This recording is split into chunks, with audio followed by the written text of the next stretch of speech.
Inclinemos nuestros rostros para orar. Padre Celestial, te damos gracias por el privilegio que nos concedes de venir a este lugar para abrir tu palabra y escuchar tu voz. Vamos a estudiar un tema solemne en el día de hoy. Y por eso te pedimos, Señor, que abras nuestras mentes y que enternezcas nuestros corazones para recibir la semilla de la verdad.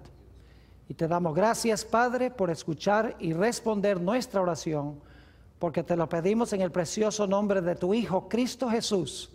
Amén. En el libro de Apocalipsis se encuentra en sus primeros capítulos la historia de las 7 iglesias. Ahora, las 7 iglesias, según la mayoría de los eruditos, representan 7 periodos consecutivos en la historia de la iglesia cristiana, desde los días de los apóstoles hasta el fin del tiempo. Es decir, que las 7 iglesias eran iglesias literales en Asia Menor, pero Dios las escogió para ilustrar características de la iglesia en 7 periodos consecutivos de toda la historia de la iglesia, desde los días apostólicos hasta el fin del tiempo. La mayoría de los eruditos bíblicos están de acuerdo con este panorama. Quisiera leer, al comenzar nuestro estudio de hoy, 2 citas. Una cita es de un autor muy bien conocido, ha escrito muchos libros sobre las profecías. Su nombre es Hal Lindsey. Y luego después quiero leer una cita también de una autora prolífica con el nombre de Elena G. de White. La primera cita que quiero leer se encuentra en el libro Vanished into Thin Air, la página 276. Es una cita que yo traduje de un libro en inglés. Dice Hal Lindsey lo siguiente: yo creo que estas 7 iglesias fueron escogidas y puestas en su orden por nuestro omnisciente Señor, porque tenían problemas y características que iban a profetizar 7 etapas de la historia por las cuales habría de pasar la iglesia universal. Quiero que noten especialmente la última parte de esta cita. Dice que Dios escogió estas 7 iglesias en Asia Menor porque iban a profetizar 7 etapas de la historia por las cuales habría de pasar la iglesia universal. Es decir, Hal Lindsey, con quien estoy en desacuerdo en la mayoría de sus conceptos proféticos, dice que las 7 iglesias representan 7 periodos consecutivos de la historia de la iglesia. Eso es un dato muy importante para recordar. Ahora también quiero leer una cita de Elena White. Como les mencioné, esta cita se encuentra en el libro Hechos de los Apóstoles, la página 467. La autora aquí concuerda con la cita que leí de Hal Lindsey. Dice la autora lo siguiente: los nombres de estas, es decir, de las 7 iglesias, son un símbolo de la iglesia en diferentes periodos de la era cristiana. Fíjense lo que dice: los nombres de estas son un símbolo de la iglesia en diferentes periodos de la era cristiana. Luego sigue diciendo, el número 7 indica algo completo y significa que los mensajes se extienden hasta el fin del tiempo, mientras que los símbolos usados revelan la condición de la iglesia en diferentes periodos de la historia. Así que la autora nos dice varias cosas importantes. En primer lugar, nos dice que estas iglesias representan 7 periodos de la era cristiana. Nos menciona también que el número 7 indica totalidad, es decir, estas iglesias representan la totalidad de la historia de la iglesia. Y nos dice que los símbolos que se usan para las iglesias describen la condición de la iglesia en diferentes periodos. Así que es importante recordar entonces que las 7 iglesias representan 7 periodos de la historia de la iglesia universal, desde los días de los apóstoles hasta el fin del tiempo. hay un punto muy importante tomando en cuenta lo que hemos notado, y es que la iglesia número 6, que es la que vamos a estudiar en nuestro tema de hoy, la iglesia de Filadelfia, tiene que ser un periodo de la historia de la iglesia hacia el final de la historia. Porque si la primera iglesia representa los tiempos apostólicos, la segunda iglesia el periodo después de eso, y luego la tercera iglesia, la cuarta, la quinta y la sexta iglesia tiene que representar un periodo al final de la historia de la iglesia, porque no queda sino una sola iglesia, son 7. Así que la sexta tiene que ser al puro final de la historia de la iglesia. Esto es muy importante. Otro dato supremamente importante es el significado del nombre de la séptima iglesia, la iglesia que sigue a la número 6. El nombre Laodicea, que es el nombre de la séptima iglesia, significa juzgar al pueblo. Es decir, que la iglesia que viene después de la iglesia número 6 lleva el nombre Laodicea, que significa juzgar al pueblo. Durante el periodo de la séptima iglesia, entonces, encontramos que se va a juzgar al pueblo. Es un dato muy importante. Así que resumiendo, entonces, las 7 iglesias representan 7 periodos consecutivos de la historia de la iglesia. La iglesia número 6 tiene que ser un periodo ya llegando al final de la historia de la iglesia. La iglesia número 7, el significado del nombre Laodicea es juzgar al pueblo, lo cual significa que la iglesia número 6 viene inmediatamente antes de iniciarse el juicio. Ahora, con este marco histórico, podemos entrar a estudiar el mensaje a la iglesia de Filadelfia, la sexta iglesia. Si tienen sus Biblias, vayan conmigo al libro de Apocalipsis, el capítulo 3 y los versículos 7 y 8. Apocalipsis 3 y el versículo 7 y 8. Y recuerden, voy a recalcar otra vez este punto muy importante, y es que esta es la iglesia número 6, tiene que ser ya hacia el final de la historia de la iglesia. Y es la iglesia que viene inmediatamente antes de la iglesia en que se juzga al pueblo de Dios.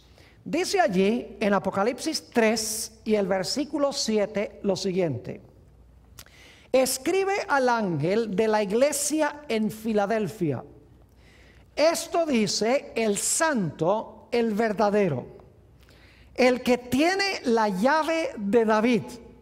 Ahora yo pregunto, ¿qué era David? Bueno, todos sabemos que David era un rey. Así que el que tiene esta llave de David tiene que estar en la línea de los reyes. Es decir, según dice este mensaje, tiene la llave de David. Y ahora noten lo que sigue diciendo: el que abre y ninguno cierra, y cierra y ninguno abre. Ahora, ustedes saben que una llave se usa para abrir una puerta. Aquí dice que el personaje que se menciona en esta iglesia, que dicho sea de paso es Jesús, tiene la llave de David. Y con la llave abre y ninguno cierra, y con la llave cierra y ninguno abre. Ahora, la pregunta clave es: ¿qué es lo que abre y qué es lo que cierra? Sigamos leyendo. Dice: yo conozco tus obras. He aquí, he puesto delante de ti una ¿qué? Una puerta abierta, la cual nadie puede cerrar.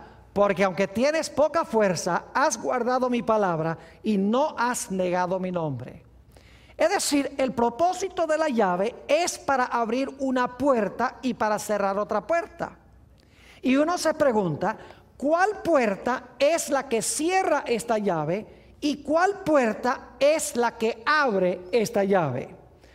En la iglesia de Filadelfia hay una puerta que se le coloca enfrente a esta iglesia y se le invita a esta iglesia a entrar por esa puerta que ha sido abierta por la llave. Ahora, para entender la llave de David necesitamos regresar al Antiguo Testamento, porque este pasaje de Apocalipsis 3, 7 y 8 viene de un pasaje que encontramos en el libro de Isaías. Vuelvan conmigo a Isaías, el capítulo 22 y los versículos 21 y 22.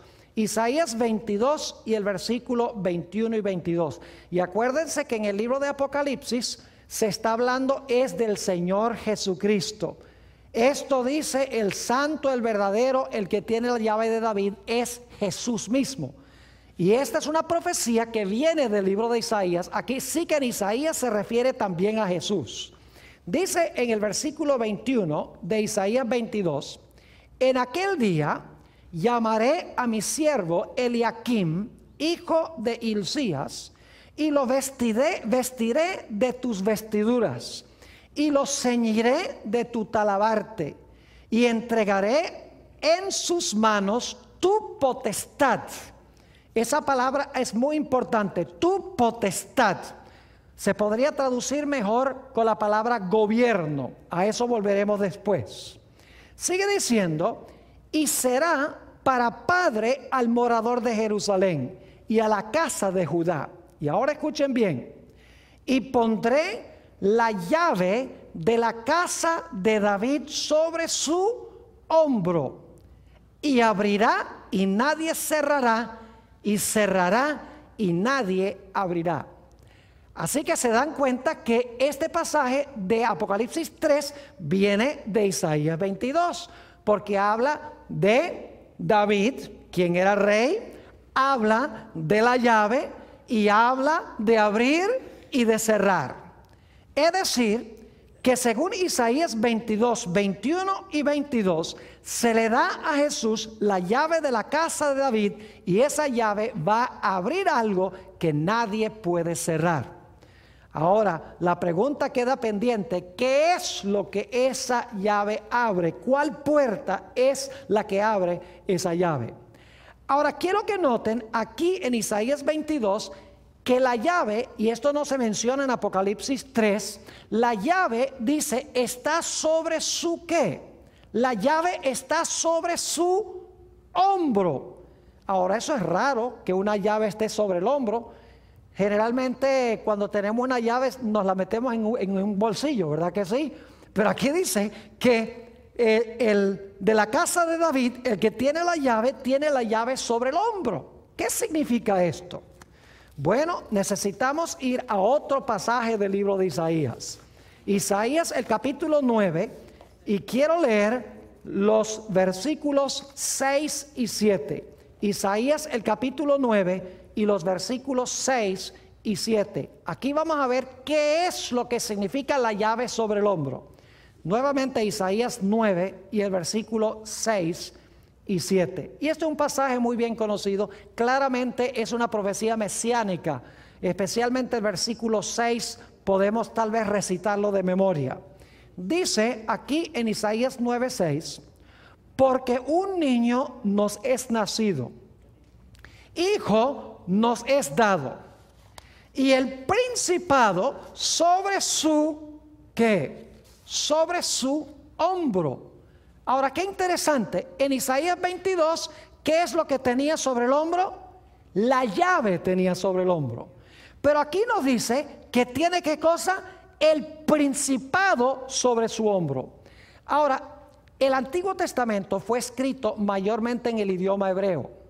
Lamentablemente, a veces cuando se traducen textos del Antiguo Testamento, no se le da la misma traducción a la misma palabra. Ustedes recuerdan en Isaías 22 y el versículo 21, que dice que el que tenía la llave de David se le iba a dar potestad. Esa palabra potestad es la misma palabra que se traduce aquí principado. Es decir, la potestad es el principado. En inglés es mejor la traducción. En inglés dice, the government will be upon his shoulder. Es decir, el gobierno, el principado, el reinado está sobre su hombro. Es decir, que la llave algo tiene que ver con abrir una puerta para que Jesús vaya a buscar su ¿qué? Su potestad, su principado, su gobierno o su reinado. Ahora noten lo que sigue diciendo otra vez el versículo 6. Porque un niño nos es nacido, hijo nos es dado, y el principado sobre su hombro. Y se llamará su nombre admirable, consejero, Dios fuerte, Padre eterno, príncipe de paz. Y ahora noten que con la llave que tiene sobre su hombro, o con el principado que tiene sobre su hombro, va a abrir la puerta y va a lograr un imperio que va a cubrir todo el planeta Tierra. Dice en el versículo 7, lo dilatado, es decir, la extensión de su imperio y la paz no tendrán, ¿qué cosa? Límite sobre el trono de David y sobre su reino, disponiéndolo y confirmándolo en juicio y en justicia desde ahora y para siempre. El celo de Jehová de los ejércitos hará esto. Es decir, que la llave que está sobre su hombro se usa para él buscar su principado, para lograr su reino. En otras palabras, un reino que tendrá una extensión universal. De alguna manera, la llave abre una puerta, Jesús entra por la puerta para que se le entregue su reino, que es un reino o un imperio universal y mundial. Ahora inmediatamente nos preguntamos, ¿cuál es la puerta que él va a abrir con la llave que tiene sobre su hombro para buscar el principado o el reinado que tiene sobre su hombro? Bueno, necesito mencionarles que en el santuario había 3 puertas. Había una puerta que llevaba del campamento de Israel al atrio. Había otra puerta que llevaba del atrio al lugar santo del santuario. Y había una tercera puerta que conducía del lugar santo del santuario al lugar santísimo. E inmediatamente uno se pregunta, ¿cuál de esas 3 puertas se abren con la llave que Jesús tiene sobre su hombro para buscar su imperio que va a cubrir todo el mundo, es decir, todo el universo? Bueno, no puede ser la primera puerta. Vamos a encontrar que la primera puerta lleva al atrio, y la obra que Jesús desempeñó en el atrio la hizo en la tierra. Por ejemplo, en el atrio se traía el cordero para examinarlo, para estar seguro de que era perfecto. Y también en el atrio, sobre el altar, se sacrificaba el cordero. Es decir, esa labor la cumplió Jesús cuando estuvo aquí en la tierra. El atrio representa la tierra. Cuando Jesús vino del cielo a la tierra, llegó a este mundo, vivió una vida perfecta como Cordero de Dios, murió también como el Cordero de Dios. Jesús cumplió la labor o la obra del atrio. Esa primera puerta, la que conduce del campamento al atrio, no es la puerta que se menciona aquí en Apocalipsis, el capítulo 3. Ahora, en el santuario había una segunda puerta. Y esa puerta llevaba del atrio al lugar santo del santuario. Quiero que notemos lo que dice Apocalipsis, el capítulo 4 y el versículo 1 al 3. El libro de Apocalipsis menciona 2 puertas abiertas. Y vamos a notar cuál es la puerta abierta que se menciona en relación con el mensaje a la iglesia de Filadelfia. Apocalipsis, el capítulo 4 y el versículo 1. Después de esto miré, y he aquí una puerta abierta, ¿a dónde? En el cielo. No puede ser la puerta que lleva del campamento al atrio, porque eso es en la tierra. Esta puerta está abierta, ¿dónde? En el cielo. Ahora, dice entonces, después de esto miré, y he aquí una puerta abierta en el cielo. Y la primera voz que oí, como de trompeta, hablando conmigo, dijo: sube acá y yo te mostraré las cosas que sucederán después de estas.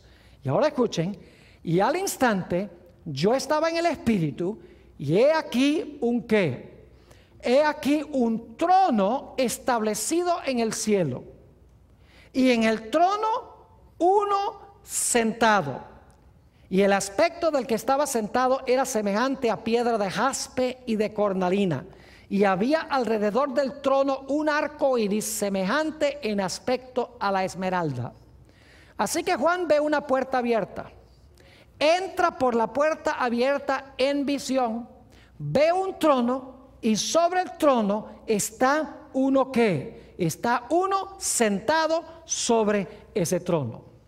Ahora, hay varias cosas que quiero recalcar que son importantes en cuanto a estos versículos. En primer lugar, este evento se está realizando en el cielo. Esto no está pasando en la tierra, está sucediendo en el cielo.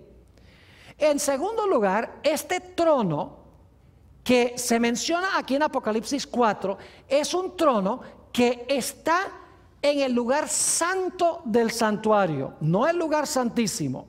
Y algunos dicen, ¿cómo sabe, pastor, que esta puerta abierta conduce al lugar santo y no al lugar santísimo? Bueno, Apocalipsis 4 y el versículo 5 nos da un dato muy interesante. Dice en Apocalipsis 4:5, y del trono, donde está este sentado, que resulta ser Dios el Padre, y del trono salían relámpagos, truenos y voces, y delante del trono ardían, ¿qué cosa? 7 lámparas de fuego, los cuales son los 7 espíritus de Dios. ¿Qué es lo que se encontraba delante del trono? 7 lámparas de fuego. Ahora yo pregunto, ¿en qué apartamento del santuario se encontraba la lámpara que tenía 7 brazos o 7 luces? No cabe duda que ese mueble se encontraba en el lugar santo del santuario. Es decir, ese trono está a donde se encontraba el candelabro. Además de eso, hay otro dato que nos indica en qué apartamento está realizándose eso y a dónde lleva esta puerta abierta. Note el Apocalipsis, el capítulo 5 y el versículo 8, y el capítulo 5 es una continuación de la escena del capítulo 4, se está realizando en el mismo sitio. Quiero que noten lo que también se encuentra allí. Apocalipsis 5 y el versículo 8. Y cuando hubo tomado el libro, los 4 seres vivientes y los 24 ancianos se postraron delante del Cordero. Todos tenían arpas, y note lo que sigue diciendo, y copas de oro llenas de ¿qué? Llenas de incienso, que son las oraciones de los santos. Noten que allí donde está el trono se encuentran copas llenas de incienso, que son las oraciones de los santos. Ahora yo pregunto, ¿a dónde en el santuario se presentaba el incienso? No cabe duda que el incienso se presentaba en el lugar santo, a donde se encontraba el altar de oro. Leamos en conjunción con esto Apocalipsis 8 y el versículo 3 y 4. Apocalipsis el capítulo 8 y el versículo 3 y también el versículo 4. Dice, otro ángel vino entonces y se paró ante el altar con un incensario de oro, y se le dio mucho incienso para añadirlo a las oraciones de todos los santos sobre el altar de oro que estaba delante del trono. Fíjense que el altar de oro, de incienso, está delante del trono. Y luego dice, y de la mano del ángel subió a la presencia de Dios el humo del incienso con las oraciones de los santos.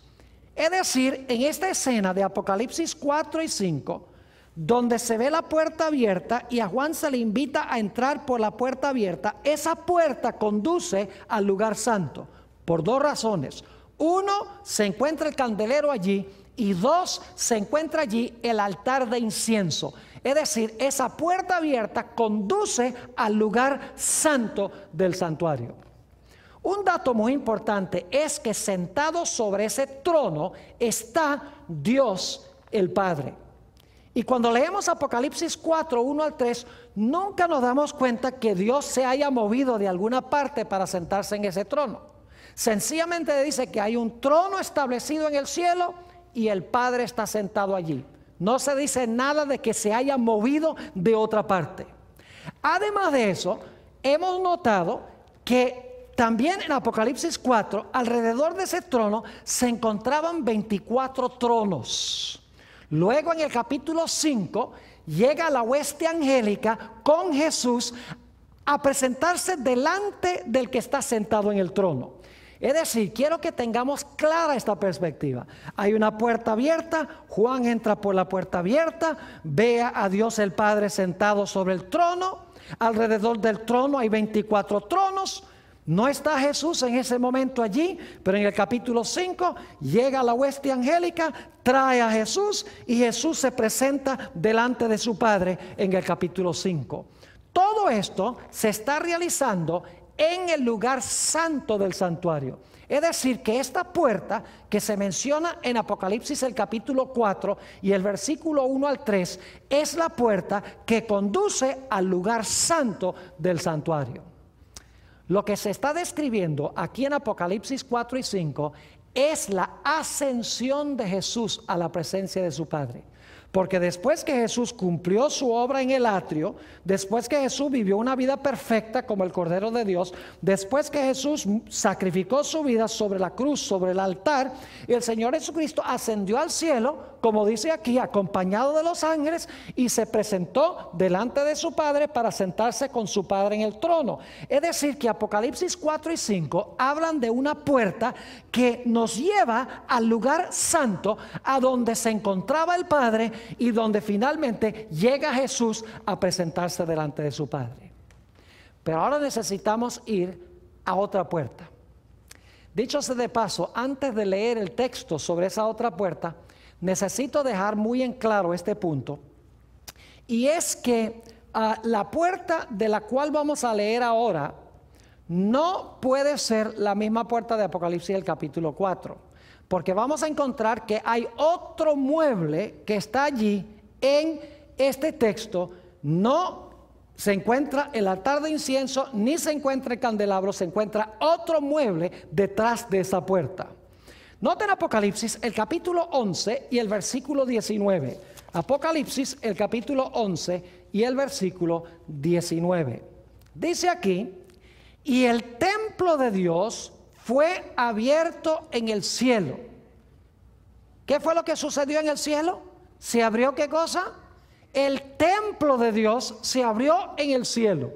Y ahora escuchen lo que dice: y el arca de su pacto se veía en el templo, y hubo relámpagos, voces, truenos, un terremoto y grande granizo. Ahora yo quiero preguntar, ¿esta puerta a dónde conduce? ¿Al lugar santo del santuario? No. Esta puerta conduce al lugar santísimo del santuario. Y quiero que noten que esta puerta no estuvo siempre abierta. Esta puerta llegó un momento cuando se abrió. Y cuando se abrió esta puerta, se vio adentro, ¿qué mueble? El arca del pacto. Ahora yo pregunto, ¿a dónde se encontraba en el santuario el arca del pacto? Ustedes saben, el arca del pacto se encontraba dentro del lugar santísimo del santuario. Es decir, que esta puerta de Apocalipsis 11:19 conduce ¿a dónde? Al lugar santísimo del santuario. Ahora quiero repasar lo que hemos estudiado sobre las tres puertas. La primera puerta es la que conduce del campamento al atrio. Jesús, cuando vino del cielo, se presentó en el atrio, vivió una vida perfecta como cordero, murió en la cruz.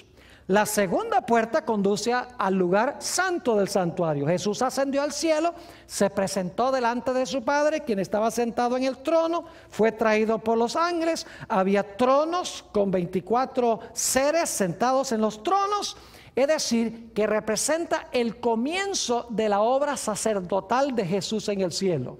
Y luego tenemos la tercera puerta, que es la puerta que conduce al lugar santísimo del santuario. Ahora, un detalle cronológico muy importante que es este. Apocalipsis 4 y 5 está hablando de un evento que sucedió al comienzo de la historia de la iglesia cristiana, porque Jesús ascendió y luego entonces comienza la historia de la iglesia. Apocalipsis 11:19 no está hablando del comienzo de la historia de la iglesia, sino que está hablando de un evento que se realiza hacia el final de la historia de la iglesia. Y eso lo sabemos porque Apocalipsis 11:19, donde se abre el templo y se ve el arca del pacto, se está realizando bajo la sexta trompeta de Apocalipsis. Es decir, las trompetas cubren el mismo periodo de las iglesias. La sexta iglesia es hacia el final de la historia. Así que la sexta trompeta también tiene que ser hacia el final de la historia de la iglesia. Ahora, necesitamos compaginar Este mensaje a la iglesia de Filadelfia, y lo que quiero mostrarles es que la puerta que se presenta delante de la iglesia de Filadelfia es la puerta que conduce al lugar santísimo. No puede ser la puerta que conduce al lugar santo, porque la sexta iglesia ya es al final de la historia. Apocalipsis 4 y 5 habla del momento cuando Jesús ascendió al cielo y se sentó con su Padre en el trono. Es decir, son dos momentos históricos completamente distintos. Jesús asciende, se abre la puerta del lugar santo, Jesús se sienta con el Padre en el trono.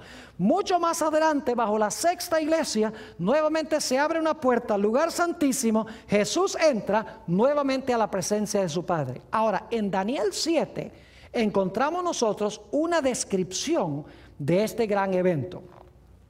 Antes de leer el pasaje que describe este evento, necesito darles un poquito de contexto. En Daniel 7 tenemos una sucesión de reinos. Tenemos un león que representa a Babilonia. Tenemos un oso que representa a Medo-Persia. Tenemos un leopardo que representa a Grecia. Tenemos una bestia espantosa y terrible, un dragón que representa a Roma, el imperio romano. Luego tenemos un cuerno pequeño que sube de la cabeza de ese dragón, que representa otra Roma, Roma religiosa, representa la iglesia romana. Es decir, tenemos un desarrollo de la historia desde Babilonia, Medo-Persia, Grecia, Roma y luego Roma religiosa o la iglesia romana. Y ahora quiero que noten lo que sucede después de la historia de la iglesia romana, que dura 1260 años. Vayan conmigo a Daniel, el capítulo 7, y vamos a leer los versículos 9 y 10. Daniel 7 y el versículo 9 y también el versículo 10. Y van a encontrar muchas semejanzas con lo que leímos de Apocalipsis 4. Dice allí: estuve mirando hasta que fueron puestos tronos. ¿Había tronos en Apocalipsis 4? Claro que sí. Dice, fueron puestos tronos y se sentó un anciano de días. Yo pregunto, ¿estaba sentado ya allí? No, porque dice que fueron puestos tronos y el anciano de días, ¿qué pasó? Se sentó, que significa que antes estaba parado. Sigue diciendo, cuyo vestido era blanco como la nieve y el pelo de su cabeza como lana limpia. Su trono llama de fuego y las ruedas del mismo fuego ardiente. Un río de fuego procedía y salía delante de él. Millares de millares le servían y millones de millones asistían delante de él. El juez se sentó y los libros, ¿qué? Los libros se abrieron.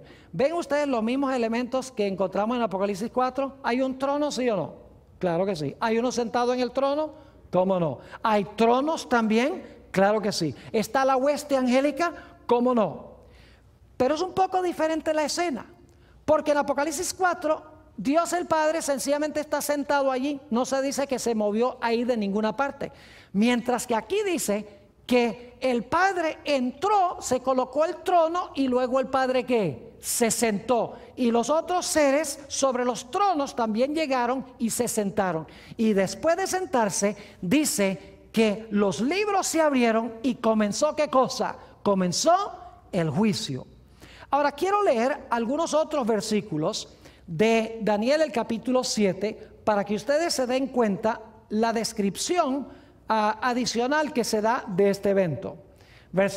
Daniel 7, versículos 26 y 27. Dice, pero se sentará el juez. ¿Qué va a pasar? Se va a sentar el juez y le quitarán su dominio para que sea destruido y arruinado hasta el fin. Y ahora escuchen bien. Y que el reino y el dominio y la majestad de los reinos debajo de todo el cielo sea dado al pueblo de los santos del Altísimo, cuyo reino es reino eterno, y todos los dominios les servirán y obedecerán. ¿Cuál es el resultado del juicio? El resultado del juicio es que a Jesús se le va a dar el reino ¿qué? Se le va a dar el reino eterno. Lo mismo que encontramos el mensaje a la iglesia de Filadelfia. Ahora, quiero que noten Daniel 7 y el versículo 13 y 14.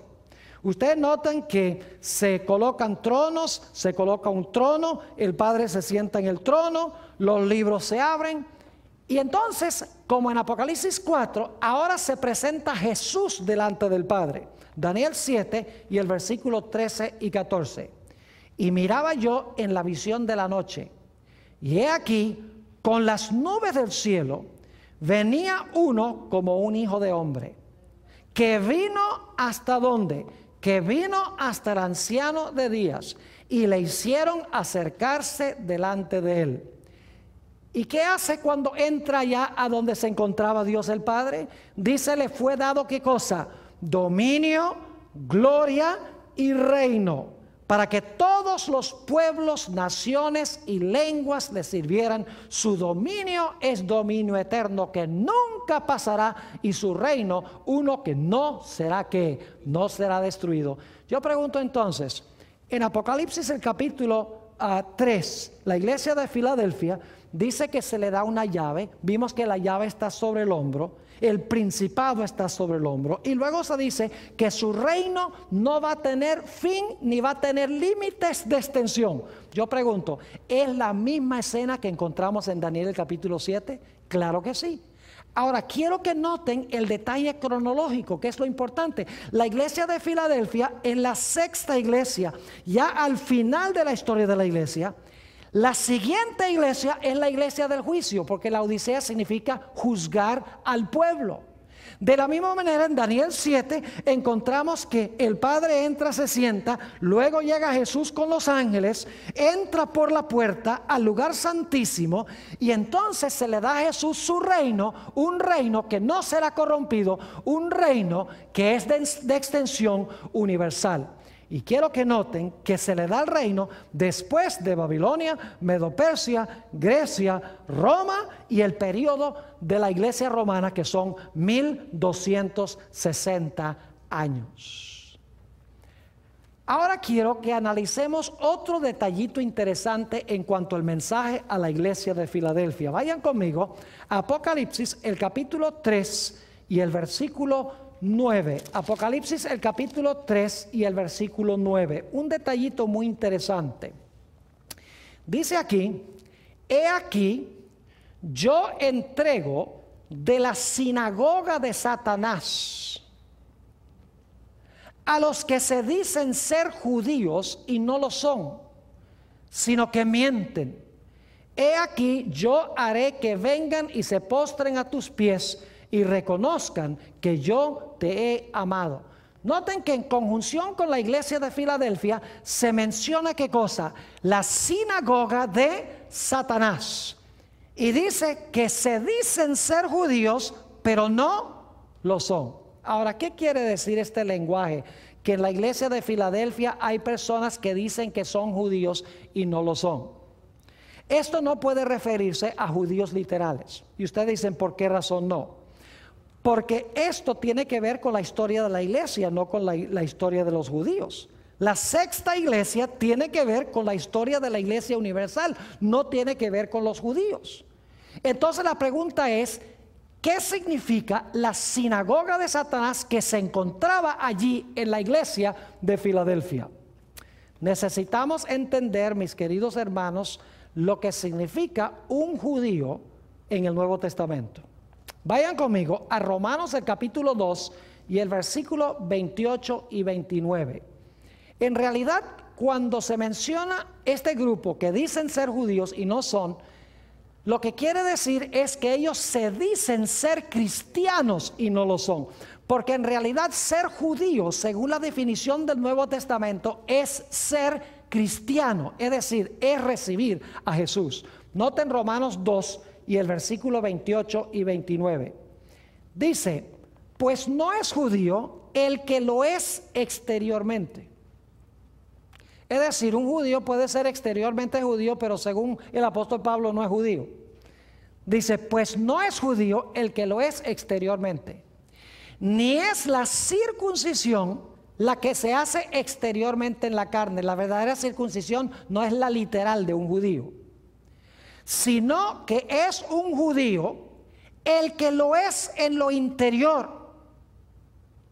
Y la circuncisión es la del ¿qué? La del corazón, en espíritu, no en letra, la alabanza del cual no viene de los hombres, sino de Dios. Yo pregunto, ¿qué es un judío realmente? ¿Un judío es uno lo que es exteriormente judío? No. Un judío es el que ha tenido una transformación de su ¿qué? De su corazón, que ha recibido a Jesús como su Salvador y su Señor. Noten Romanos 9 y el versículo 6 al 8. Romanos 9 y el versículo 6 hasta el versículo 8. Dice el apóstol Pablo: no que la palabra de Dios haya fallado, porque no todos los que descienden de Israel son israelitas. Es decir, no todo israelita es israelita, dice el apóstol Pablo. Entonces, ¿quién es el israelita? Sigue diciendo: no por ser descendientes de Abraham son todos hijos, sino en Isaac se será llamada descendencia. Esto es, no los que son hijos según la carne son los hijos de Dios, es decir, no los judíos literales son los hijos de Dios, sino que los que son hijos según la promesa son contados como descendientes.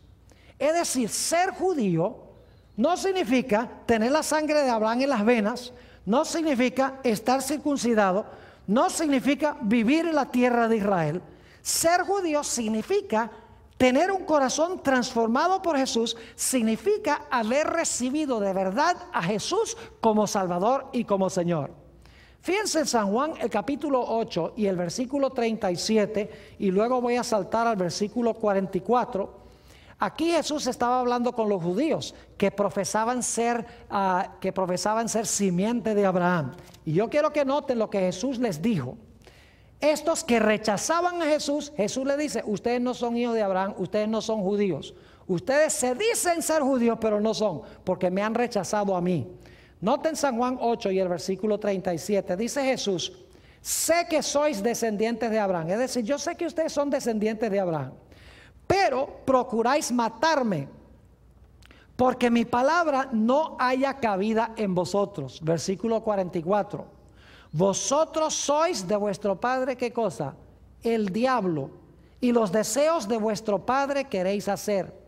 Él ha sido homicida desde el principio y no ha permanecido en la verdad, porque no hay verdad en él.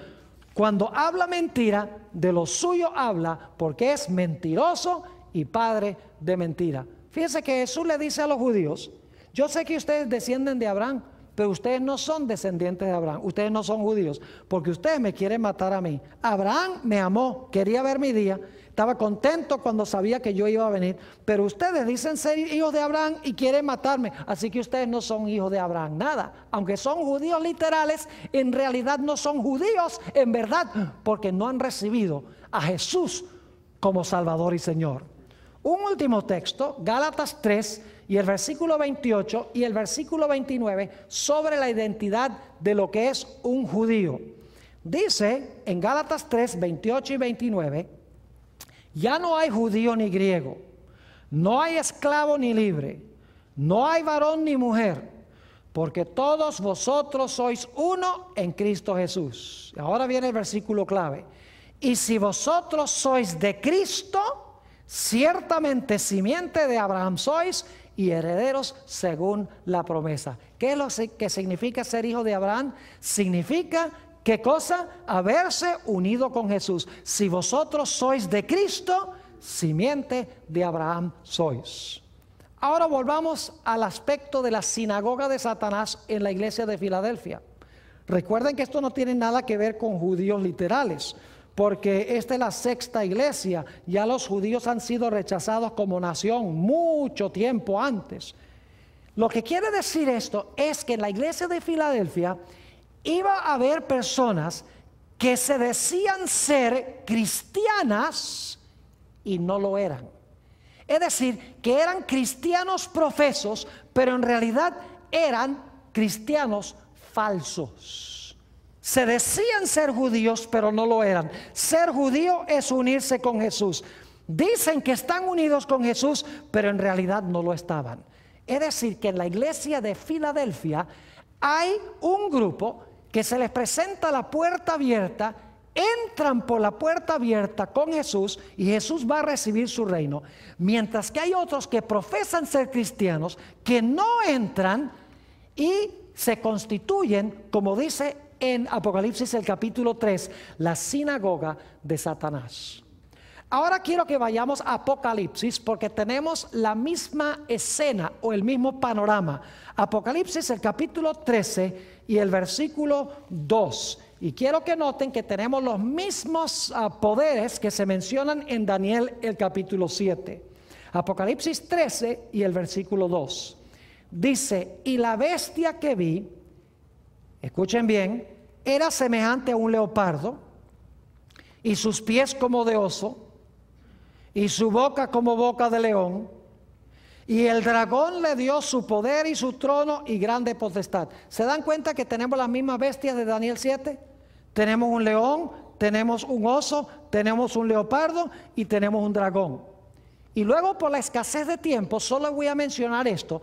Luego dice que el dragón le da a la bestia su trono, su poder y su potestad, y entonces la bestia gobierna el mismo periodo de tiempo que el cuerno pequeño. Es decir, que Apocalipsis 13 presenta el mismo panorama de Daniel 7. En Daniel 7 tenemos un león, oso, leopardo, dragón. Luego sale un cuerno pequeño que gobierna 1260 años. Luego entonces viene la escena del juicio. El juez se sienta, Jesús viene con los ángeles y empieza el juicio. Aquí tenemos las mismas bestias, el león, el oso, el leopardo, el dragón, y luego la bestia gobierna 42 meses, es decir, el mismo periodo de 1260 años. Y luego quiero que noten que después que gobiernan el león, el oso, el leopardo, el dragón y la bestia, durante el mismo periodo que el cuerno pequeño, quiero que noten lo que sucede inmediatamente después. En Daniel 7 dice que inmediatamente después viene el juicio. Ahora quiero que noten que en Apocalipsis 14, inmediatamente después de estos poderes, también viene el juicio. Apocalipsis 14 y el versículo 6 y 7. Apocalipsis 14 y el versículo 6 y 7. Dice, vi volar por en medio del cielo a otro ángel, que tenía el evangelio eterno para predicarlo a los moradores de la tierra, a toda nación, tribu, lengua y pueblo, diciendo a gran voz, escuchen bien, temed a Dios y dadle gloria, porque ¿qué cosa? Porque la hora de su juicio ha llegado, y adorad a aquel que hizo el cielo, la tierra, el mar y las fuentes de las aguas. Fíjense que en el contexto de estas bestias que se mencionan en Apocalipsis 13, que vimos en Daniel 7, inmediatamente después que gobiernan estos poderes, dice que empieza el juicio, tanto en Daniel como en el libro de Apocalipsis. Ahora, yo quiero que ustedes noten también que inmediatamente después que Apocalipsis 14, 6 y 7 dice, la hora de su juicio ha llegado, en el siguiente versículo, en el versículo 8 de Apocalipsis 14, se dice algo muy interesante. Note lo que dice Apocalipsis 14 y el versículo 8. Otro ángel le siguió diciendo, ha caído, ¿qué cosa? Babilonia, la gran ciudad, porque ha hecho beber a todas las naciones del vino del furor de su fornicación. Ahora fíjense qué interesante. En el mensaje a la iglesia de Filadelfia se coloca una puerta abierta. Esa puerta abierta conduce al lugar santísimo donde está el arca, donde se va a desempeñar el juicio para que Jesús reciba su reino. Y en esa iglesia está un grupo apóstata que se conoce como la sinagoga de Satanás, que dicen que son cristianos genuinos, pero no lo son. Lo mismo tenemos en Apocalipsis el capítulo 13 y 14. Tenemos los mismos poderes, el león, el oso, el leopardo, el dragón, los 1260 años, llega la hora del juicio divino y entonces en el mensaje del segundo ángel dice, ha caído Babilonia. Es decir, que la sinagoga de Satanás en el mensaje a la sexta iglesia es el mismo poder que se denomina en el mensaje del segundo ángel, ¿con qué nombre? Con Babilonia. La sinagoga de Satanás es Babilonia. Y alguno dirá, pero pastor, usted está diciendo que Babilonia representa personas que profesan ser cristianas y no lo son. Claro que sí. Noten Apocalipsis 18 y el versículo 1 al 4. Apocalipsis el capítulo 18 y el versículo 1 hasta el versículo 4. Les voy a demostrar que aquí se encuentra en Babilonia el pueblo de Dios. Babilonia representa a aquellos que profesan ser pueblo de Dios. Dice en Apocalipsis 18, 1 al 4. Después de esto, vi a otro ángel descender del cielo con gran poder, y la tierra fue alumbrada con su gloria. Y clamó con voz potente diciendo: ha caído la gran Babilonia, y se ha hecho habitación de demonios y guarida de todo espíritu inmundo. ¿Suena eso como la sinagoga de Satanás? Claro que sí. Se ha hecho habitación de demonios y guarida de todo espíritu inmundo, y albergue de toda ave inmunda y aborrecible, porque todas las naciones han bebido del vino del furor de su fornicación, y los reyes de la tierra han fornicado con ella, y los mercaderes de la tierra se han enriquecido de la potencia de sus deleites. Y ahora escuchen bien: y oí otra voz del cielo que decía: salid de ella, ¿qué? A ver, no les oigo. ¿Salid de ella qué? Pueblo mío. Yo pregunto entonces, ¿Babilonia tiene pueblo de Dios, sí o no? Si en Babilonia no hay pueblo de Dios, ¿por qué razón en este mensaje Dios dice: salid de Babilonia, pueblo mío? Tiene que ser que Babilonia representa el cristianismo apóstata, y que Dios tiene verdaderos creyentes en Babilonia que son sinceros de corazón, que en verdad han recibido a Jesús, pero no conocen mejor y están en Babilonia. Por eso es que Dios llama a esas personas sinceras a que salgan de Babilonia antes de que Babilonia reciba el castigo de Dios.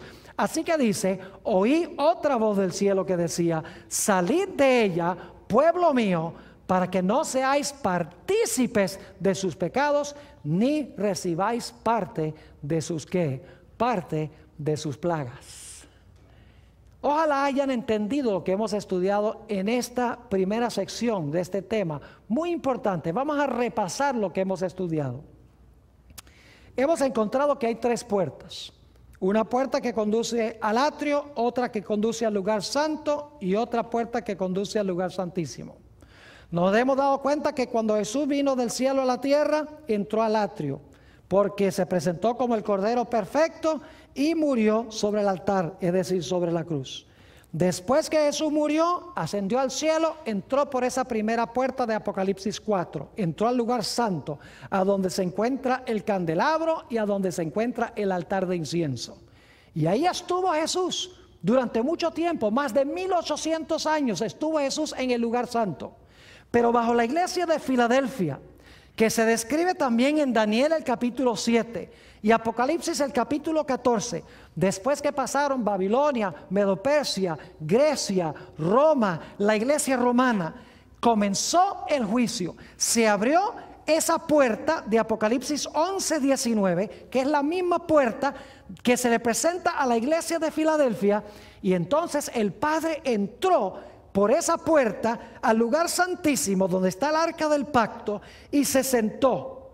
Y luego entonces dice que el Señor Jesucristo fue traído por los ángeles a donde se encontraba el Padre para participar en la obra del juicio.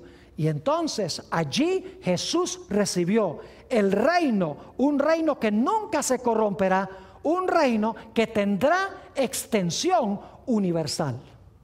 Es decir, que todas estas profecías compaginan el mensaje a la iglesia de Filadelfia, la profecía de Daniel 7 y la profecía de Apocalipsis 13 y 14. Todos compaginan.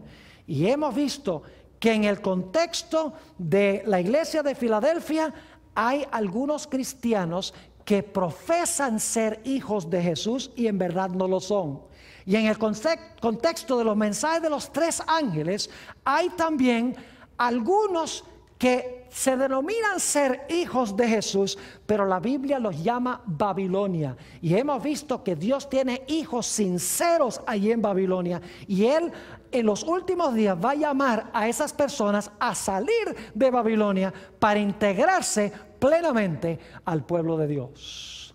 Hemos estudiado ahora el contexto histórico del mensaje a la iglesia de Filadelfia, de Daniel el capítulo 7 y de Apocalipsis el capítulo 13 y 14. Quise comenzar con la Biblia porque la Biblia es nuestra norma de fe y de conducta. Pero quiero compartir con ustedes que en nuestro segundo segmento, que sigue inmediatamente, vamos a analizar este tema desde la perspectiva de una autora extraordinaria que compagina perfectamente con lo que hemos estudiado de la Sagrada Escritura. Voy a dedicar la segunda hora para hablar de varias cosas que escribió una autora hace más de 100 años. Su nombre es Elena G. de White. Y ustedes se van a dar cuenta en las citas que les voy a leer cómo ella compagina perfectamente con lo que dice la Biblia, solo que ella amplía y describe con lujo de detalles lo que hemos estudiado durante nuestro primer periodo de hoy. Así que espero que lo que hemos estudiado haya quedado claro y que de esa manera estemos ya preparados para nuestro segundo tema, donde vamos a analizar y a estudiar cuidadosamente los escritos de una señora que participó en estos eventos que se realizaron en 1844, cuando se abrió la puerta al lugar santísimo y entró allí el Padre, para luego entrar el Señor Jesucristo allí para comenzar el juicio, a donde Jesús recibirá el reino, un reino que no se corromperá, un reino que será de extensión universal. Pronto estudiaremos esto.